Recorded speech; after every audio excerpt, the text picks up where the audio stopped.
ბატონმა ამირან სალუქვაძემ გულის წუხილით აღნიშნა უცხოური ვდევებს, რომ ატრიალებდით, როგორი წმინდებოდა ქუჩა ჩამწკრივებული მანქანებით, ეხლა ესეც დაატრიალეთ, ჩვენც ხომ შეგვძლებიაო და გააზიარა ვიდეო. აი, ვატრიალებთ ბატონო ამირან, მაგრამ მაქვს ერთი ლეგიტიმური კითხვა.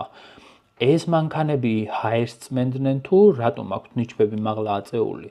თორემ რა თქმა უნდა, გადაწყვეტილება ძალიან სწორია, მივესალმები, რომ ღამითვე დაიწყო გზების გაწმენდა და არ დაელოდეთ გათენებას. ძალიან სწორია, რადგან მნიშვნელოვანია, რომ მაშინ დაიწყოს თოვლის გაწმენდა, რომ სირთულეები არ შეიქმნას. ვისურვებდი, რომ რეგიონებშიც და ავტობანზეც მსგავსი ინტენსივობით იწმინდებოდეს გზები და რომ ავირიდოთ თავიდან მსხვერპლი და ის სირთულეები, რაც ბოლო ერთი კვირის განმავლობაში დასავლეთ საქართველოს შეიქმნა. მადლობა.